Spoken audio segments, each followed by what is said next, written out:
Lemonada.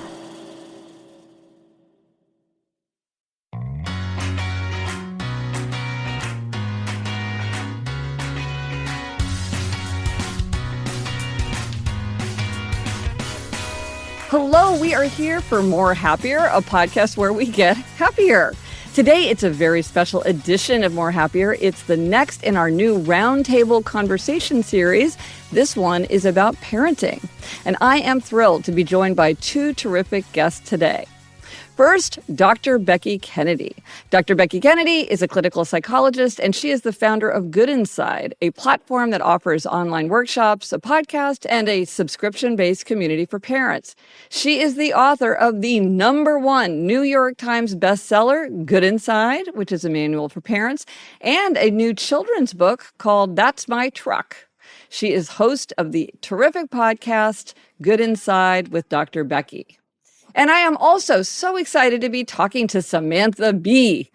Samantha Bee is host of the weekly podcast Choice Words with Samantha Bee, as well as the Daily Beast podcast with Joanna Coles.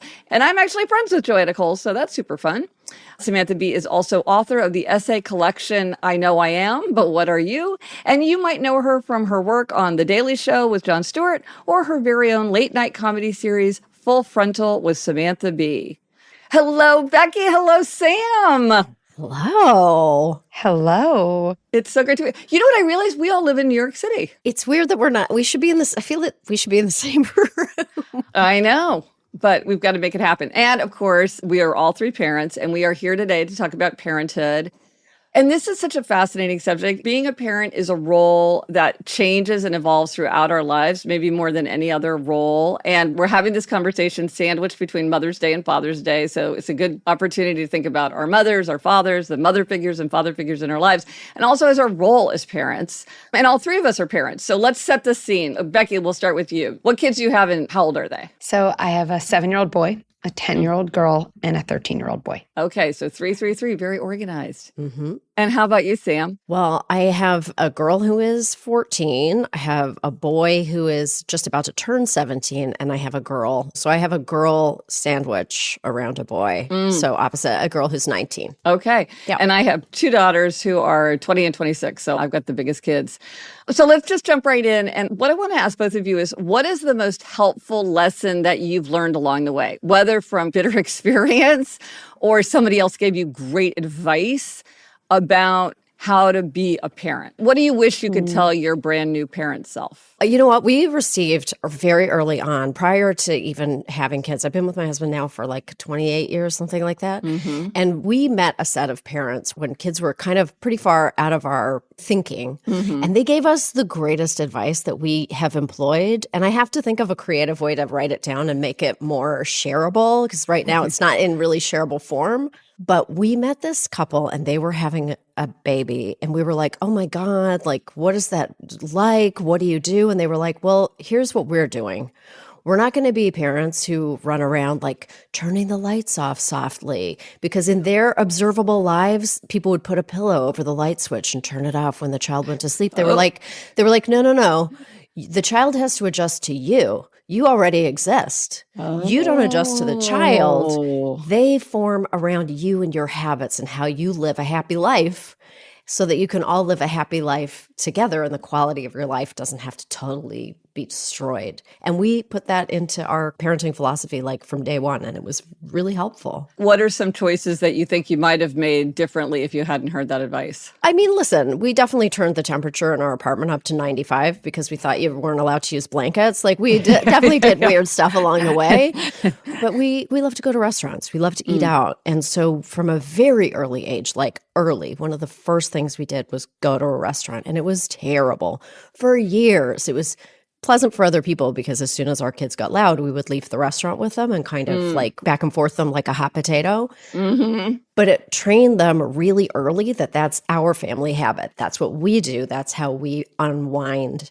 And they got really good at it really early, all three of them. And I think that I give ourselves a little pat on the back for that, because even though it was a lot of work, it was 100% worth it. Totally paid dividends. Well, it's also very reassuring because it's you saying to yourself, we don't have to completely transform ourselves and leave all our old selves behind in order to become parents. Yes. They all understood what respecting other diners looks like very, very early.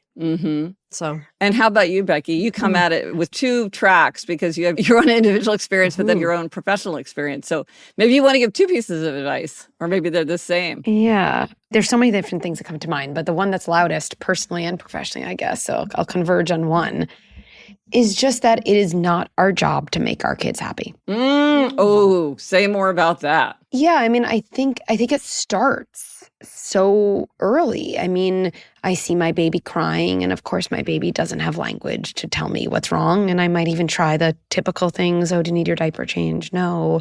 Do you need to be fed? No. I'm even holding you. You're still crying. And I think the thing about that moment that takes it from being hard to feeling impossible, because I often think in parenting, the only two choices you have in certain moments are hard and impossible. Like that's all you have. But the gap is actually significant, right? And hard is much more preferable, is that to some degree, if I tell myself a good mom would be able to calm her baby, a good mom would be able to figure this out as defined by calming my child down in the moment feels impossible. Plus, of course, then I just lead with my own, my own panic, because this moment isn't even about showing up for my child. It's about proving to myself that I'm a good mom, right? And I think that extends to the early years with your kids and obviously into the teenage years. And again, I'm thinking about what Sam said about the stuff that you do early, that you build into the fabric of your relationship with your kid pays dividends. Although you do have to work, like you were saying, to get there. You have to really work to get there. Where, again, in terms of choices, let's say my kid is trying to do a puzzle. And of course, they're going to be 3 or 4. You don't have to do this puzzle for me. And I hate this puzzle. And you have to finish it for me. And if I'm prioritizing making them happy and avoiding a meltdown, I'm going to do it. And if instead, long-term greedy-wise, I think, again, this is not going to impact all of my decisions. Sometimes I'm just going to do the thing to make my kid happy once in a while because I'm like a human being. But if at least some of the time I'm thinking, you know what, my kid for the rest of their life is going to have to deal with frustration and disappointment and confusion and working for something where they don't yet see the success light. And so if that's what is going to be adaptive for them forever, the last thing I want to do in their childhood is make them think that the only thing they should optimize around is ease and success and immediate happiness. And if I'm optimizing around that, well, why wouldn't they always think that they should be optimizing around that, which leads to anxiety and a lot of entitlement and all the things none of us want our kids to be. But I think it comes down to this idea, especially as a mom, that's just like, that is actually not my job. That's not what being a good mom is. That's not even my swim lane. Like my swim lane is not making my kid comfortable and kind of in the midst of success. And I think, from in every age range, we can apply that. Well, I think so much really good advice. It applies to adults just as well as children. It applies sort of in every context as well as sort of the specific context. Because I think even with adults, sometimes people are like, I need to make anxiety go away. I shouldn't feel uncomfortable. Everything should come easily. Why don't I feel happy all the time? And it's like these negative emotions are really important to a happy life. And part of it is figuring out how to manage yourself when you're feeling something that you would prefer not to be feeling, which is a big part of life. So that's a really great point, I think, for us, just kind of in every sector of our lives, as well as for specifically thinking about children. You're the most seasoned parent here, though. Do you have advice for me and Sam? Yeah. Tell us. Well, the thing, this is the most obvious thing, but what I realize is that, or maybe it wasn't that obvious because it took me quite a long time to realize it, that the first thing I needed to do was manage myself. And Becky, this is very much why so much of what you say resonates with me. It's like, I need to make sure that I get enough sleep. I need to make sure that I have margins. Like I don't rush well, and little kids don't rush well. I have to get up early enough so that I have time to get myself up and organized before my family gets up, because otherwise I can't stay patient. I can't manage my irritation. Totally. I feel so overwhelmed. And so a lot of it is just, what is it that I need to just manage myself, or learning to calm myself down? And I have to say is that one of my daughters, my younger daughter, had tantrums. And these are like, just like you read about, like full body on the floor of the restaurant, kicking and screaming out of nowhere, bonkers. And now she's this highly conscientious, highly emotionally regulated kid. So to everybody who has tantrums out there, somebody told me she will outgrow it. And I was like, I just simply don't believe it. That's just too easy. But that is exactly what happened. But I had to just stay calm, right? Because the minute I Yep. took it up to 11, she would take it up to 14. And I'm like, I cannot manage your energy and persistence in this. I had to take it down. And I mean, I came out of that experience so much more able to emotionally self-regulate. But it took me a while to understand, like, start with myself, I think, with a lot of parenting challenges. That's such a beautiful combination of me and Sam's, because Sam was saying, like, okay, well, becoming a parent isn't just about completely losing myself. I actually would say becoming a parent, if we take it on, at least some of the time, can become this like profound time of growth. Oh, yeah. Right? Because if I say, like, what do I need to show up? My kid's going to have the tantrum. It's not my job to avoid tantrums or to end the tantrum right away. Just like it's not a pilot's job to always avoid turbulence. Or again, if your pilot's in turbulence, just like, where is there not turbulence? You're like, oh my goodness. Does this pilot not know like how to pilot a plane? Right? But both you're saying it's like, well, what do I need? Yeah. Right? And what do I know about myself? And Gretchen, I don't like to rush. And so that might mean I'm waking up early when I'm getting my kids ready, but I'm not really doing that out of resentment for them. I'm doing that out of an understanding of who I am. Yeah. Right? And if then again, it's not my job to always keep them calm, then again, it's like, okay, well, how do I keep myself calm when they're not calm? Well, this is the whole thing that we can't change other people. We can only change ourselves. But if we change ourselves, then relationships change and the atmosphere around us changes. And so sometimes we can bring around those changes by working on ourselves. Yeah. We'll take a quick break now, but coming up, we'll talk more about parenting.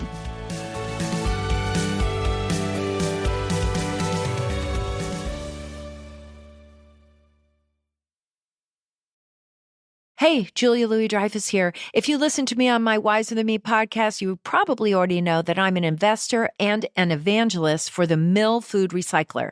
There are a lot of reasons to love Mill, but for me, it's all about the impact. Keeping food out of the garbage is one of the most powerful things we can do to help the planet every single day. We're talking banana peels, carrot tops, old takeout. When that stuff heads to the landfill, it becomes a huge driver of climate change. If you already compost, great. But of course, there's the smell, the flies, the running to the curb every day with a little leaking compost bag made of cornstarch. That's where Mill comes in. It makes keeping food out of the trash as easy as dropping it in. It can handle nearly anything, from a turkey carcass to like 20 avocado pits. It works automatically while you sleep. You can keep filling it for weeks, and it never, ever smells. Mill makes dry, nutrient-rich grounds that you can use in your garden, add to your compost, feed to your chickens, or Mill can get them back to a small farm for you. But you kind of have to live with Mill to really get it, and that's why they offer a risk-free trial. Go to mill.com/wiser for an exclusive offer. Let's talk about the Defender 110. It is a vehicle built for the modern explorer. Gretch, I have a friend who's extremely adventurous, and she loves her Defender 110. It's a vehicle that looks tough because it is tough. The Defender boasts an exterior design for optimum durability. It has a raised hood and sculpted grille that give the Defender 110 a modern edge. Yeah, it has 3D surround cameras with clear sight ground view that let you see underneath the vehicle and anticipate obstacles in rough terrain. Clear sight rear view offers an unobstructed rear view even when you can't see through the back window. Driver aid technologies make driving and parking simpler. Intuitive driver displays are customizable to your journey. Design your Defender 110 at LandRoverUSA.com. Visit LandRoverUSA.com to learn more about the Defender 110. Explore the Defender 110 at LandRoverUSA.com. So what do you think, just in your own experience, what is your biggest day-to-day challenge these days? Because it changes over time. But what right now is the biggest parenthood challenge that you're facing in your own life? Yeah. And how do you try to manage it? Well, in our life, we have a college-age daughter, and my son is applying to college, like he's in his junior year of high school. And so That's intense. We're in the college mix, and I think the main challenge, our expectations, like my husband and I grew up in Canada where the system is very different. So we have a very calm approach to the idea of college, but that does not match the fervor of high school, college energy that is swirling around our son. And our son is actually a pretty calm person. So we're just managing managing emotions and expectations in a way, like, I think that we used to think that babies were the hardest stage. Like, you're always like, baby is just like, you're working, you're all the time. You're just like going for it. Like every second is filled. But when they're teenagers, it's a much more emotional load. You're actually, I find it much more work of just managing emotions, like keeping everybody on a plane and letting him know that our expectation is not that he goes to do a thing that he doesn't want to do at all, or like even pick a career at the age of 16 going on 17, but rather to see college as an exploration of self. And that is just bending his brain around that conceptually is really challenging. It's really, really challenging. I literally broke out into a sweat just talking about it. So is there any mantra you use or anything that you do to keep yourself on that? Because you know sort of how you want it to go, but like how to stay on that. We just keep pushing that message. We just keep cranking that message. Like, you know how you have to introduce a new food 65 times in order to get them to eat a red pepper? We're just like, what if college was just you trying on different personalities until you find one you like? It's just a constant conversation. And then within there, we're like, should we go to Pennsylvania this weekend and look at 4 whole colleges? And he's like, what? It's a lot. It's a lot. That's intense for sure. It is. How about you, Becky? You got younger kids, so you're not in that yet. I'm not in that yet. I do feel like there's this kind of golden time I'm in that, like, we're past napping. My kids can rally and go out to dinner after a long day, but we're not in college stress time yet. Right. I was actually just telling the story to one of my colleagues, and so it's the thing that's top of mind. I think one of the most challenging things for me, I mean, I work 5 days a week. We're building this heart of this like movement that I feel like is good inside. And obviously at the same time, it's deeply important to me to be with my kids. Like, I feel like we can't build a whole movement around parenting and be absent parents. That's not, anything that would feel good to me. And yet one of the things that can happen is I know I can get really into what I call like efficiency and productivity mode. And I do believe that efficiency and productivity are inherently oppositional with relationship building. And so if you're doing one, you're probably not doing the other. And I can get really almost like off on my productivity mode. And I'm like, okay, so I'm going to work until this. And then I'm going to go home. I'm going to be with one of my kids. And I'm going to go to one of my kids' game. And then I'm going to see my husband, right? And the other day, my son, my oldest, asked me to come home a little early to help him with something, academically. And I was like, sure, no problem. Like, again, I'm like, I can calendar that in. I can do it. I can move things around. Great. And I go into his room and I was like, okay, I think it was math. Like, bring up your math homework. And he literally called me out. And I got nervous. Let me tell you, he goes, Mom, sit down on my bed. That's what he said. And I was like, what are you going to tell me? I literally was like, what are you about to tell me? Oh my goodness. Is that something you'd say to him? What did you do? Maybe. And I was like, okay. And he just goes, how was your day? That's literally what he said. Whoa. And I was like, oh, but I still was nervous. Like, I was like, oh, my day was good. He's like, and he remembered. He's like, how was this meeting? I was like, it was good. And then I was just like, I guess I'm going to mirror this. Like, how was your day? And he's like, oh, I did this. And he told me some things. And then it was kind of silent. And then he goes, okay, do you want to do my math work now? Yeah. And I feel like what he was saying to me in the kindest way, it was like, I'm going to cry. Like, let's connect, not on a timeline and not because you slotted it in and not because it's productive based on your values. Like, when you do it from that place, it doesn't feel good. It feels like you're like checking it off. And just chill out for a second and get off your calendar and sit down. And so I feel like with all my kids and my husband, like all these relationships that matter to me so much, figuring out how to like really drop down into that and not even come into those relationships from a productivity, efficiency mindset is currently very top of mind for me. Oh, that's beautiful. That's such a sophisticated response from your child. That's next level. That really resonates.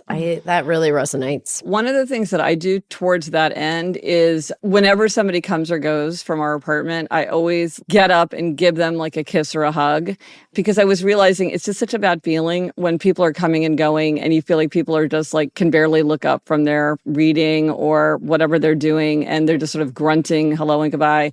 And it's just not the tender, attentive atmosphere that I wanted to have. Yeah. Because it's not efficient. Because you're like, oh my gosh, I'm tired. I just sat down. I'm like with my newspaper. Now I got to get up and come over to you. And It's not efficient, but it's actually incredibly important. You know, I always think I don't want our dogs to be so much more excited to see somebody than I seem to be. And it really does. It's funny how quickly you get used to having like this little moment of connection.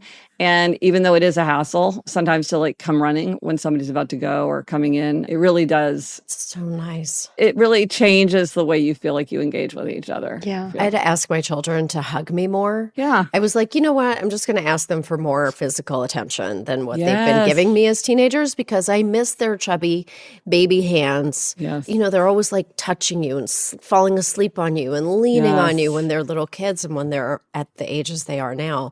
It's just doesn't happen. Like I impose it on them, but I'm like, I need you each to just find me and come up to me and put your arms around me at different points during the day. And they're like, oh God, they're like, fine. But they do it and it really helps. Like it's really nice. And I really bet nice. It helps them too, even though they will not gratify you and tell you that at those ages. No. Of course. Of course. Well, it's interesting. I wrote this book, Life in 5 Senses. It's all about tapping into the senses. And one of them was touch, which we kind of don't talk about as much, like how you can tap into the sense of touch, even for things like massage. I'm like, where are all the research studies that are done about the benefits of massage? Because we do get so much from touch. And that is one of the really powerful things about having little children is just the constant, the touching and the hugging and there's nothing like a baby falling asleep in your lap or... Yeah. And so that's great that you're just like, this is missing, but I could just ask for it. Yeah. They will relinquish their hugs. Yeah. They surrender to it a little bit. One thing I struggle with, and maybe you guys do too, because it feels like maybe it's just inherent, but maybe you don't, Becky. Maybe this is what you are here to solve for the rest of us, which is the uncertainty of parenting. I'm like, because I have a new puppy and it's always like, should she eat now or later? And is she ready for a walk in 30 minutes or should she be 40 minutes? Are we developing this bad habit? Am I reinforcing something if I give her a treat now? Like it's all this uncertainty. And I remember with parenting, it was like that times 100. What if I do this? What if I do that? What does this mean? Is this going to last forever? Or do I need to do research? Is this a problem? And I just felt like the decision fatigue is very wearing as a parent. And I feel like that just doesn't go away because as children grow, they present you with a completely new set of situations when you're like, I hadn't thought about this yet, but here it is. I don't know. I feel like uncertainty is an issue. I'll just take a stand and saying, I don't know if I'm going to solve that for anyone. I haven't thought so. So just like you might have invited the wrong guest. Becky, you're Definitely not the magic. You're not the oracle that has every single answer that we need. Replace uncertainty with certainty. That might be someone else. No, but I do, and maybe something I have to offer is just a different framework around it, right? Yes. Probably that's what we learn as adults. Nobody has solutions for anything. They just have different ways of thinking about it, which ends up feeling a little more freeing and less anxiety producing, which is, and it almost was my answer. It's interesting, Gretchen, you said that to what I would tell a new parent, which is that you don't have to do all of your parenting in any one moment. Any one moment does not define who you are. You don't have to get it all in. And I think some of the anxiety around, because I remember this especially when I had younger ones. I don't know, like when my baby like didn't nap or when I didn't get the feeding right, the panic and like existential dread I felt could only be explained by some unconscious assumption that all of my parenting was done. I am just locked into whatever I just did forever. There will never be another way. That is how it will always be. Even though I'd wake up the next morning and be like, oh, the feeding schedule doesn't make sense. I'll do it differently, right? And same thing as our kids get older. Like I say yes to a more lenient screen time. And like the only reason I would panic about that is if I don't tell myself that's recoverable. Like it might be messy. My kid's going to protest because it's a new decision. But again, it's not my job to keep my kid happy. So that's always a useful thought. I can make a different decision tomorrow. Right. I can tell my kid, you know what? I wish I didn't say that. You know what? I'd been operating under this assumption. I read something. I learned something. I watched a workshop. I realized something. And here's how we're going to do it going forward. And no, I'm not promising that's forever either. In a week, I might change my mind again and we'll figure it out from there. And so I think the dread around the uncertainty and all the decisions on some level, we can't solve through certainty. Right. And I also think the more we try to solve uncertainty with certainty, that's just like a great recipe for anxiety, right? Because we can't ever make the uncertain certain, but we can build up our belief that we can cope with things not going well and that we can always make changes. Well, and this is like what you were saying, Sam, about, well, you've got to introduce this food 65 times or like, this is a process. Yeah. I wish I had that thought more that you articulated because I think that's very helpful, which is it's a long game. It's a long game. Like, I feel like it's okay. I mean, it's really hard to say, I don't know. It's hard for all of us to say, Yes. I really don't know. And so we just, because, I don't know, my husband and I had these jobs and we had all these kids, and we were just like, we have to tell them when we don't know, and we just have to be flawed, and we have to say, hey guys, we're just operating with the best information we have at this moment. We could be wrong about this. We don't know. We really don't know, but we're going to try this. And everybody, we would just try to get buy-in, but like kind of a buy-in, family buy-in on like, I don't know, man. Why don't we just move forward as a unit? Okay, well, so here's a side note question. Do you think, this is something that's occurred to me sometimes parents are so vehement in their opposition to something that's some other parenting decision that somebody has made, in a way that feels disproportionate sometimes. I wonder if it is they have to convince themselves, I know that I am right, and therefore I know that you are wrong, because in that process, I feel reassured. Because a lot of times I'm like, why do people care so much about this, that, or the other thing? I'm like, it's their kid, so be it. Or what, do you know what I mean? Right. Yeah, I mean, I think actually what you're talking is something much more global than parenting. It's like whenever we can't be curious about someone else, Yeah. there's something about that we're really literally, people say defensive like it's a bad thing, and it can be interpersonally, but like if I'm being defensive, there must be something vulnerable I feel like I need to defend. Right. If I can't be curious about why someone is making a parenting decision, or why would someone move out of New York City, or why would someone quit their job without having another job, what I'm really saying has nothing to do with them. It's that part in myself that I see in you. Yes. I have to keep so far away, Yes. and my daily Zen requires me to like keep that so far away that that's what I'm defending against. It has nothing to do with your screen time decision. Yeah, no, exactly. And Becky, you talk about how people reparent themselves through their own parenting. Just explain that briefly. I think that's a really fascinating idea. Reparenting, the first time I heard that word, I have to be honest, I was like, that's a little much for me. I don't really know what that means, or like a little eye roll or something. And I think people think reparenting is the process of like telling a therapist how bad your mom was. Like I first of all, I wouldn't even call that good therapy. There's nothing that useful about just complaining about people. But I think reparenting is the idea that I, as an adult, can start to give myself things I probably always needed and never got in my early years, right? The early years have a massively disproportionate impact on how, you operate in the world going forward. And I believe every generation of parent loves their kids and is doing the best they can with the resources they had. And what I also believe is, for a lot of kids, in various ways, that wasn't exactly what they needed. And that doesn't even have to be anyone's fault. Like, the fault doesn't have to be here.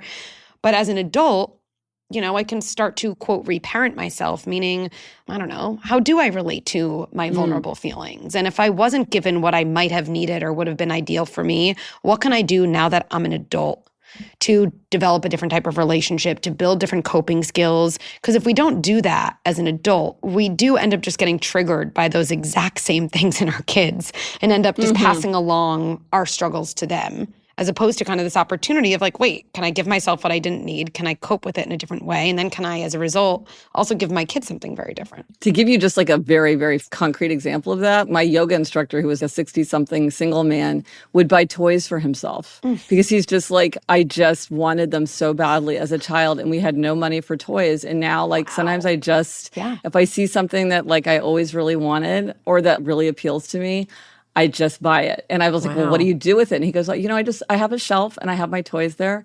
And I just thought, that's heartbreaking, but great. Yeah. He just was like, this is something I didn't get and now I can have it. So I'm going to allow myself to have it. Oh, wow. And just to double click on that, like the more someone like that's just one example, obviously, but it's a beautiful, concrete one. It's so concrete, yeah. Yeah, this is the kind of situation where, let's say you grew up in a home where play and kind of your own enjoyment and exploration and creativity was really shut down as just unimportant or kind of frivolous, right? And again, no blaming parents. My guess is they were brought up by someone or in some very difficult situation where that all made sense, right?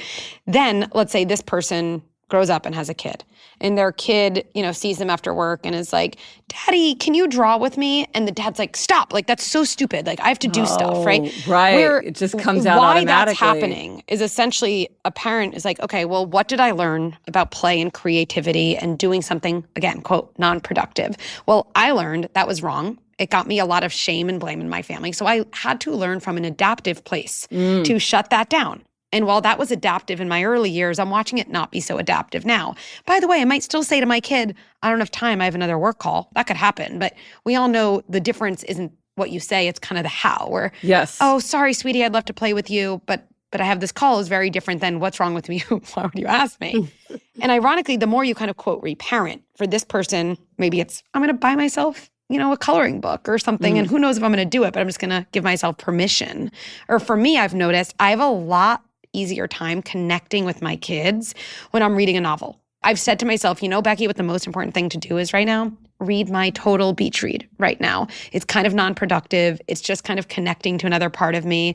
As I, quote, reparent myself or work on something like that, it's easier then with your kids to show up in a way you're proud of because the gap isn't kind of so wide between what they're asking for and what you learned was kind of allowed or of value. I feel like I'm learning so much right now. This is great.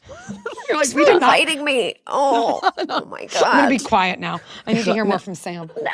Yeah, Sam, I need to think about what this is for me. Does anything come to mind for you about your own reparenting? I have to think about it too. I mean, I definitely, for myself, I'm the product of two teenagers. Like my parents were in high school when they had me. Wow. So that's... And I'm an only child. So I grew up, and it was the 70s. Honestly, like we were reparenting and reparenting. Like we were parenting, we were free. We were entirely free range. And so in a way, reparenting, I'm trying to, like without being conscious of it, I enjoy mothering my kids so much.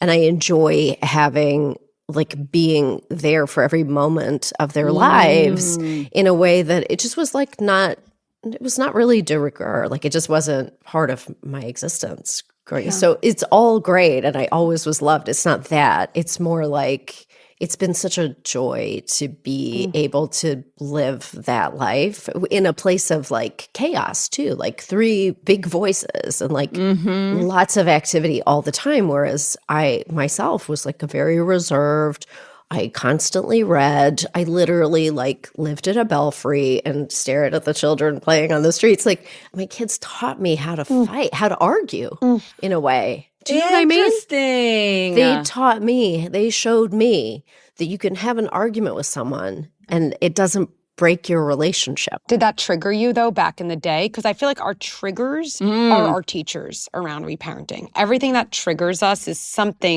story. It's for sure it's like emotional, but not in a bad. It's more like, like it's more, it fills my buckets. Like I'm like, oh, okay. Like you don't have to, arguments with the people you love don't sever your love relationships. They actually gets better. Makes it better. This is a perfect segue to a question that I want to ask before I ask the last question about what are your try this at home suggestions. Okay, I've been collecting secrets of adulthood that I've learned the hard way through time and experience, sort of like things that I would tell my children or that I would tell myself. Things like misadventures sometimes make the best memories. It's often like the car trip that goes horribly wrong that everybody is laughing about for years later. Yeah. Or something like the days are long, but the years are short, which is just about the experiencing of parenting, how we have these double timelines that are constantly going. But I feel like, Sam, you just said one, though now I can't remember how you said it so beautifully, which is like we can argue without breaking. Yes. But you said it better. Do either of you have any other secrets of adulthood like that? Words of wisdom that you've learned or that you tell your kids? Like you get what you get and you don't get upset. All these folk ones that we say. I have to think about that. I would upgrade that one though, Gretchen, to you get what you get and you're allowed to be upset because again, it's not my job to make you happy. You know? You get what you get and you're allowed to be upset. Because you wanted the chocolate cupcake instead of the vanilla one, but they ran out. Yeah, I like that. I think that's a good example where we're like, but my kid's freaking out about the chocolate cupcake. Like, who cares? A cupcake's a cupcake. But what we forget is like, let's say our kid is now 30 and they call us and they're like, yeah, I'm in this job that I'm really like gunning for and I love. And everyone got a promotion in my class but me and like, whatever. Like, I feel like that would be weird. I'd be like, okay, I'm not trying to say you should spiral into oblivion, but like, do you have no reaction, you know? Right. So the whole idea of like, you get what you get and you shouldn't be upset. Like, is that useful in adulthood? I never thought about that. My husband of 5 years left me and has been cheating on me, but you know what? You get what you get and don't be upset. I'd be like, that's weird. That's weird. That's you have no good. reaction. He's been cheating on you with your best friend. Like, that's weird, and so Yes. what we miss is our kids have huge reactions. First of all, that's just in their world. A cupcake to them that's not the right cupcake probably is like an affair to us. Like, that's the equivalent to them. But also, they're just born with all the feelings and none of the skills. So the outsized reaction is like a call not to not have the feeling, but to learn how to deal with the feeling, which you don't deal with feelings by not having feelings. It just like doesn't even make sense. Yes.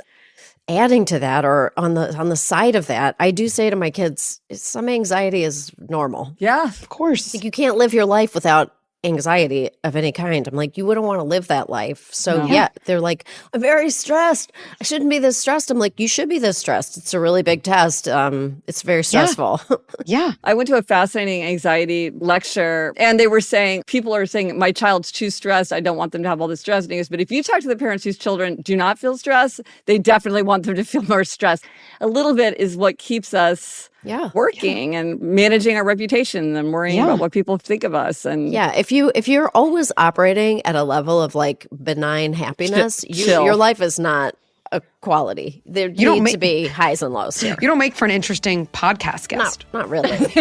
Not really. Not much to say. Coming up, we'll have more of our conversation with Becky and Sam.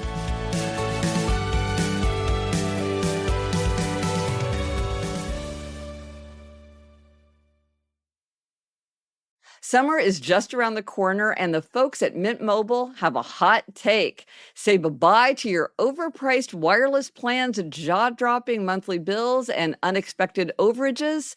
Mint Mobile is here to rescue you. All plans come with high-speed data and unlimited talk and text delivered on the nation's largest 5G network. Use your own phone with any Mint Mobile plan and bring your phone number along with all your existing contacts. This year, skip breaking a sweat and breaking the bank. Get your summer savings and shop premium wireless plans at mintmobile.com/Gretchen. That's mintmobile.com/Gretchen. Upfront payment of $45 for 3-month 5-gigabyte plan required, equivalent to $15 a month. New customer offer for first 3 months only, then full price plan options available. Taxes and fees extra. See Mint Mobile for details. Gretch, we talk all the time about how important it is to get a good night's sleep. Well, I think I have figured out the hack to getting my perfect night's sleep, and it starts with my adjustable pillows from Coop Sleep Goods. I have the Eden adjustable, which keeps me cool, and I absolutely love it, Gretchen. Literally, when I go to sleep at night and I put my head on that pillow, I think about how much I love this pillow. It's taken the place. I used to have 2 pillows that I didn't like. Now I have 1 pillow that I love. Well, after all, we spend a third of our lives in bed, so it really helps to get a pillow that's customized. Coop Sleep Goods has a sleep quiz that makes it very easy for listeners to find the perfect pillow for them. Visit coopsleepgoods.com/happier to get 20% off your first order. That's COOP sleepgoods.com/happier. Okay, so final thing, and I can't wait to hear your answers. So we always ask our guests, is there a try this at home suggestion that you would suggest that listeners try? Just something that they could do as part of their ordinary day, something that doesn't take a lot of time, energy, or money, but that has really worked for you in your life as a parent. Well, I always eat first in my family.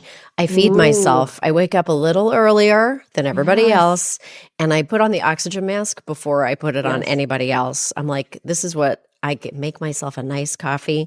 I set my coffee machine up the night before so that all I have to do is press a button in the morning, and I do it like it's my religion every single night. Paint a picture. Say more about what this ritual looks like for you. I really want to be able to picture you in your kitchen. Before I go to bed, I set up my coffee machine so that it is like one click in the morning. It's effortless. Because it's the morning and you can't be bothered. I don't want to. I don't want to be pouring water. I spill the water. Anytime the coffee is not prepared from the night before is sort of a weird morning, and I always mess it up somehow. So that's something that I do, even if it's 2:00 in the morning when I'm going to bed. I do for your future self. Yeah. It's my future self. I get the paper. I put the coffee machine on. I get the paper. I turn on NPR. and I make myself a beautiful omelet of some sort. I make myself eggs. Oh. If it's this morning, it was 5:30 in the morning, just because that's when I woke up. I wake up often in the 5s pretty naturally. I don't like it. I wish I do too. could sleep Me too. longer, but I hey. do too. Oh, okay. Well, And we can I- all be texting each other at 5:30. Yeah, we could. And I Yeah. just sit, I read the paper, I put my little readers on, I drink my coffee, and then I'm ready to do whatever. I feel ready to take on the day. I feel responsible and ready. I feel like I've taken a breath. I've understood the context of the day, news-wise, and I feel fed because I'm always very anxious when I'm hungry. And I know that about myself. I can't sort my thoughts out. I can't be hungry. So that's what I do. That's how I start the day. And it sounds like you're really consistent about that. Very consistent. It just doesn't matter where I am in the world. That is my consistent routine. Did it take you a while to sort of figure that out, or were you like pretty certain that this is what you needed? Very, almost completely certain from the beginning. I was Interesting. like, must be fed, or I won't do anything right today if I don't start the day correctly, like for myself I love that. in some form. That's a great one. Thank you. And Becky, what about you? I feel like the most important relationship strategy we have with our kids, with a partner, at work, anywhere, is repair. And so I think, again, kind of a lot of these themes come together where Sam's saying conflict can actually bring you closer. I think if it's done well, it does. It allows you to know more about the other person and more about yourself. And you're not going to have to do all your best parenting in one moment. Like, we all struggle or make mistakes. And I think the thing that feels heaviest is the story we tell ourselves after. Oh, I messed up my kid forever. I'm such a monster. If anyone ever Right. saw me, or how did someone Right. give me license to parent? And if we just tell ourselves a slightly different story, which is, okay, I'm definitely not proud of what I just did. That is true. And what is equally true is that one moment does not define me or my relationship with my kid. And actually, now I can do what I heard in this podcast is the most important strategy of all, is repairing. Like, had I not messed up, I couldn't repair. So there's definitely an opportunity here. And I can go to my kid and, take responsibility for what you did. Hey, sorry I yelled. I'm sure that felt scary. I was frustrated and, definitely working on managing my frustration so it doesn't come out in yelling. And I wish I had talked to you more calmly, right? And I think it's just as true without kids. Yes. The difficult moments in our life that go unrepaired, it's actually not the moment that sticks with us. It's the fact that it was not repaired that sticks with us. And it's heavy, and we carry it with resentment in our marriages. And it affects the next one-on-one we have with our manager because we felt publicly criticized in an overly harsh way. And, it's never too late to say in work, hey, I remember a couple of weeks ago, I think I was really hot in that meeting and that wasn't fair to you. Or, hey, I didn't listen to your side of the story and I'm sorry about that. It can be so short, but I feel like that's the thing that is very doable. And even, I just always love the idea on a podcast or any big group, like if every single person repairs on the same day, I just feel like, there'll be like a levity, in the world a little bit. The next interaction that person has with the next person will probably be more generous. And so, I don't know, I find that very doable and very hopeful. That's exactly the word I was thinking. It's very hopeful because it means any one deed can't destroy. It's a process and it's a relationship. And with attention, we can move in the right direction. So that is very hopeful. It models faltering and repairing. Like, it models Humility. Yes. and adulthood in a really constructive way. Like, I just don't think that our kids want or need us to be perfect ever. And it's like showing them that the real portrait of a human being has faults and anxiety and anger and happiness and laughter and joy. Like, it's all in the mixture of being a human person, and it's all okay That's exactly right. and normal. We say, I think a way to also add a little levity is whenever my kids were like doing math homework or a puzzle, or again, if I yelled, like, it all is the same because in our family, we say like perfect is creepy. And there's just something about it that my kids still will be like, well, I didn't do great on this thing, but I'm learning this. And, in our family, we know perfect is creepy. And so I'm going to figure it out next time. It's like now just become this thing that if perfect is creepy, it's clearly not desired. Forget, like, people are like, it's not possible. It's like, also would just be weird. Like, it's just, it's creepy. It's like, we're not robots, interaction with other robots. And the fact that we mess up and act out is kind of the essence of being human. But the other part of being human can We all want our kids to, quote, take accountability. And so if we're a parent who said, I've never really repaired, because saying to your kid, I'm sorry I yelled, but if you just got on your shoes the first time, it wouldn't have happened. That's not a repair. Right. Wow. But if we've never really taken accountability, hey, I'm sorry I yelled, period, right? Like, then why would our kid, our 5-year-old, take, quote, accountability for anything they do? And so there is something generative. We do that. And that is how kids learn not to have so much shame in their struggles. And so, yeah, I'm a lover. I'm a buyer of repair, for sure. Love it. Well, and one of the kind of a very different level of seriousness, the hack that I remind myself of is, if my children are really interested in something, I try to be interested in it. I even watch one episode, or I try to listen, or if I know they're both really into like scams, and there's all these podcasts about like scam. I'm like, I discovered another scam podcast for you, or whatever, just to like say, even if in the end it's not for me, I want to try to understand what's interesting to you. Or like if they're showing me something they think is funny, try to understand why it's funny, or if they think something is whatever, instead of saying like, well, you should like what I like, because what I like is the best stuff. But really try to enter into their worlds. And like, I got really into Love is Blind because I was like, I don't really like those shows, but you say it's good, so I'll watch it. And then I'm like, actually, we have a lot to talk about. This is interesting. Yeah, so I think that's something that's been helpful. And then it draws you together, because it shows them that you value their opinion, that you're curious to try what they think is good. Yep. I love that. Well, Sam, Becky, thank you so much. This has been such a fascinating conversation. It was so much fun to talk to both of you. Thank you so much. Thank you. Thanks so much for having me. This really was a total pleasure. Agree. This is so fun. Thank you.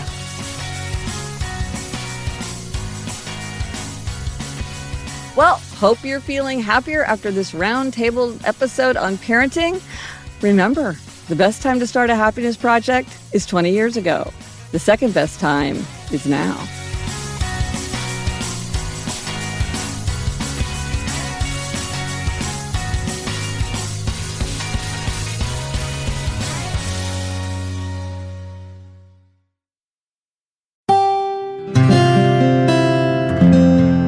From the Onward Project.